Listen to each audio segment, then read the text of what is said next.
Thank you, Dan. Good morning and welcome to this presentation. Thank you for attending. As the title says, I'm going to tell you today about reporting on new POPs under the convention and specifically on PFOS. So,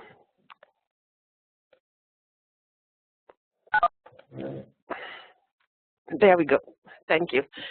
So today, our intention is to give you a brief introduction to what is new in the reporting system for reporting on newly listed POPs. But the main focus will be on reporting for one of the newly listed POPs, which is perfluorooctane sulfonic acid, its salts, and perfluorooctane sulfonyl fluoride, which will be abbreviated as PFOS. And I will be telling you why there's a need to report specifically on PFOS and what type of information is requested. So I will start with a brief background about reporting under Article 15. And as you may know, parties are requested to report on the implementation of the Convention under Article 15. And this has been set by the Conference of the Party to be done at a frequency of every 4 years. Since entry into force of the Convention, there has been 2 rounds, and we are this year at the 3rd round of reporting. This is also the first year when the newly listed POPs, that is, the POPs that were added to the Convention in 2009 and in 2010, that there was only one, that was endosulfate. That's the first time parties have to report relative to these POPs. So the COP had asked the Secretariat to update the electronic reporting system to facilitate not only reporting in general, and if you attended the webinar 2 weeks ago, you would have heard about the new features that were included to facilitate the reporting of information, but also the Secretariat was asked to ensure that the newly listed POPs were adequately reflected. So we will be telling you briefly about this today. In addition, I'll be showing you how there's a new part in the reporting system specifically for reporting on PFOS, and that is Part D.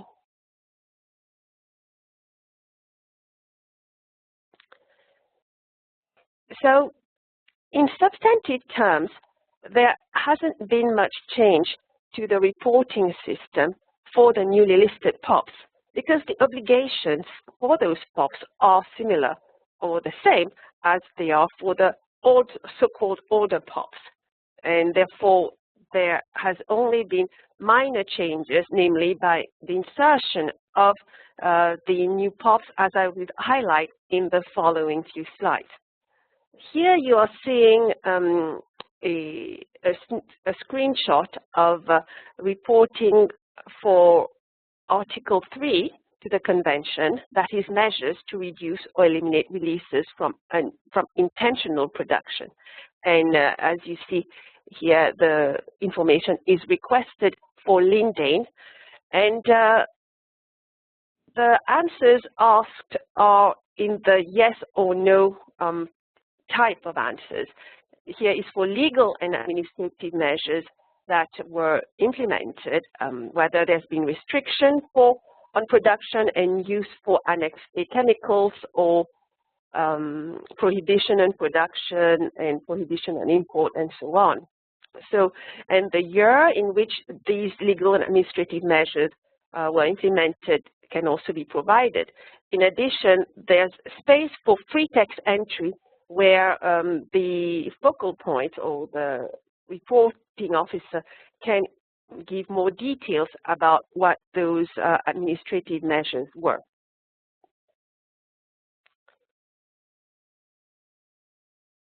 So, now, this is a screenshot of one of the areas where there is a significant reporting requirement for newly listed POPs.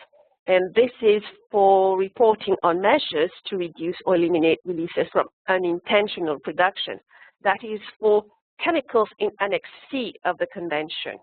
and you can see there's a whole section for reporting on source inventory and release estimates of the chemicals in Annex C, in this case pentachlorobenzene, which was added to the convention in 2009.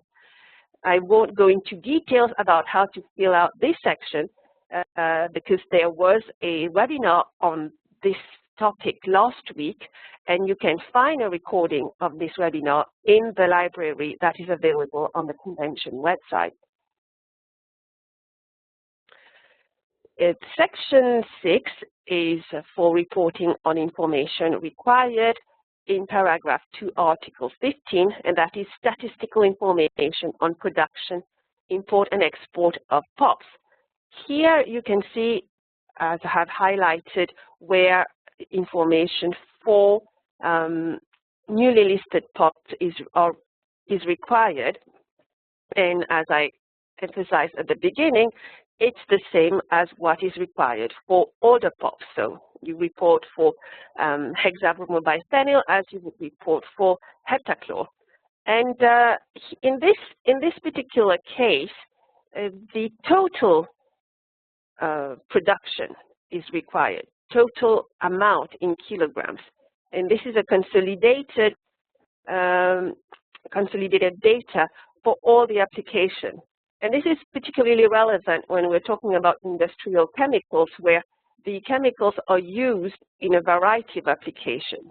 I'm thinking here about PFOS, and you will see in the next few slides how the contrast in the type of information requested in Part D.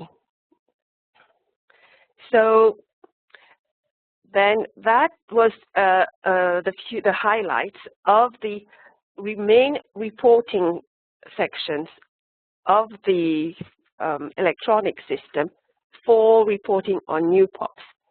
Now, I will move to Part D of the reporting system, and this is something that wasn't present in the past two cycle of reportings, because it is dedicated specifically to reporting on progress made in eliminating PFOS in accordance with Part 3 of Annex B to the Convention.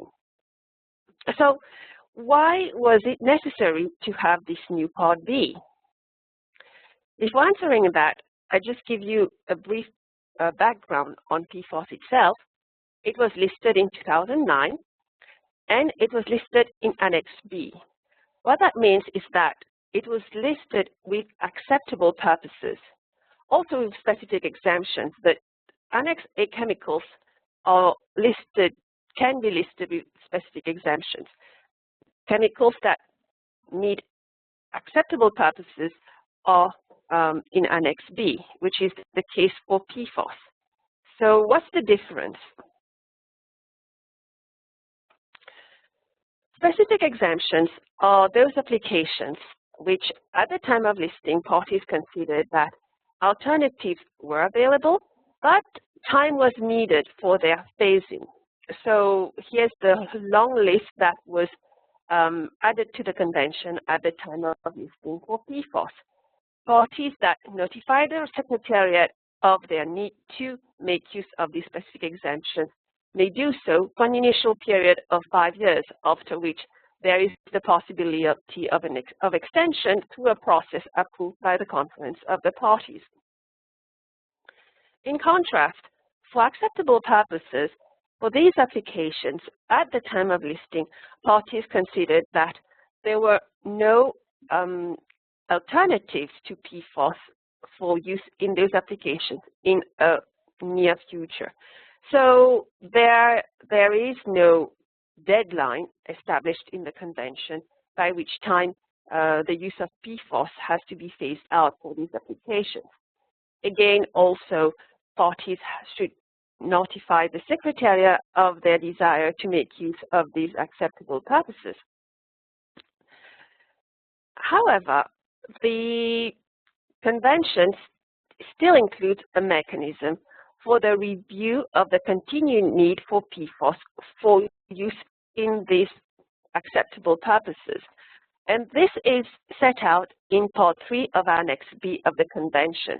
it is an evaluation process to be undertaken by the conference of the party at the latest in 2015, that is at the 7th meeting of the COP, and every 4 years thereafter. The COP at its 6th meeting adopted a process for undertaking this evaluation. And as part of this, they adopted this reporting format, Part D, that is included in the electronic system, as I've just mentioned to you.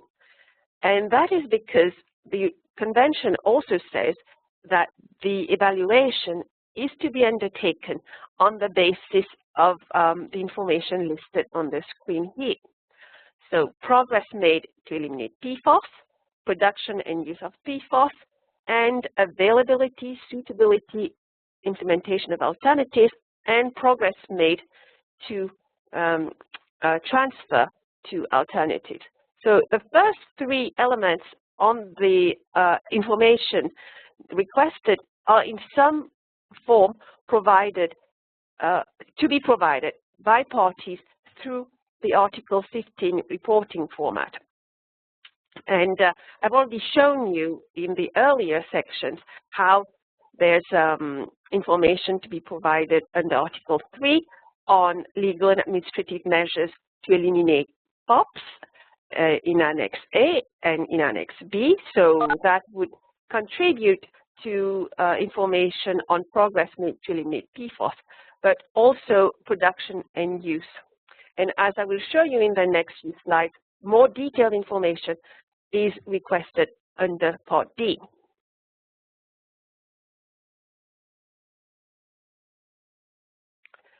So now I will take you through briefly some of these questions and also touch upon possible sources of information for providing the requested information. Questions 1 and 2 of Part D relates to the registration for specific exemption and acceptable purposes. And this is essentially asking parties whether they continue to produce or use PFOS. As I've mentioned, parties that wish to do so need to register by notifying the Secretariat. And so if parties do, then they are asked about the applications that are relevant for this use. Question 3 is about the review undertaken by parties about their continued need. So do they still need to use do they estimate that they still need to use PFOS for which applications and for which reasons? Now, to be able to answer this question, parties should be in a position where they understand their needs for PFOS. So it could be that they have undertaken an inventory of production and use of PFOS or an assessment in consultation with stakeholders. In some countries, there are very specific uses, for example, as a pesticide in agriculture. So consultation with those specific stakeholders would give an understanding of the continued need and for PFOS. Questions 5 and 6 address specifically the production and use of PFOS. And here, parties are requested to give detailed statistical information for each individual application. I've shown you earlier how bulk data is requested for each chemical. Here, we are asking, the format is asking about data for each specific application because the specific exemptions and acceptable purposes are listed individually. So this information is going to be evaluated by the COP to understand the current status of production and use of PFOS. And since this evaluation is going to take place every 4 years, it will also serve as a baseline for the next rounds of evaluation. Possible sources of information, again, are an assessment or an inventory of the production and use of PFOS and consultation with key stakeholders as listed on this slide. I will direct you also to the guidance for the inventory of PFOS under the Stockholm Convention, which was developed to assist parties in undertaking an inventory. And this guidance gives more details about the various sectors in which PFOS is used and steps that can be taken to find information about PFOS use and production in these sectors. Then in questions 7 and 8, parties are requested to provide information on alternative substances and methods, because part 3 of Annex B recognizes that switching to alternatives is necessary for the phase-out of PFOS and encourages action to phase out, to move to such alternatives, and also to promote research and development in that area. So parties are requested to provide that type of information. And here the stakeholders would be, of course, we're talking about research here, academia and research institutions, and this is an area where industry input is, of course, very valuable, because that's where a lot of the research on new alternatives is conducted.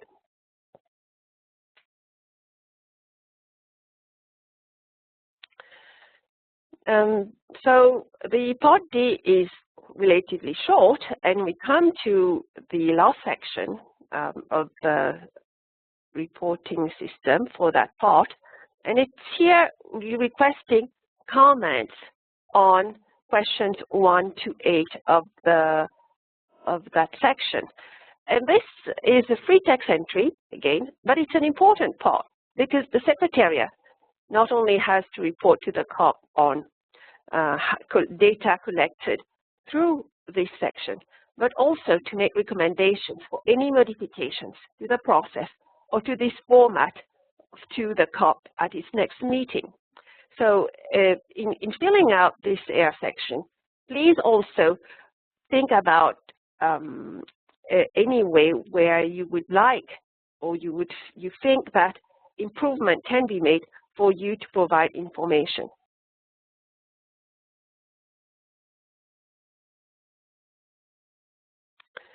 Now, what happens to all this information? The Secretariat has been requested to prepare a report based on the information provided by parties under Article 15. And also, together with this report, there's going to be a report prepared by the POPS Review Committee on the assessment of alternatives to PFOS.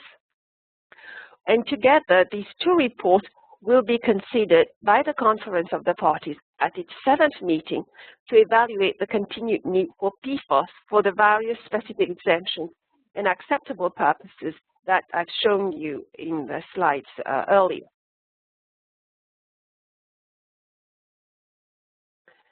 In case you would like more information on alternatives to PFOS, there are a few guidance documents that have been developed by the POPS Review Committee that are listed here.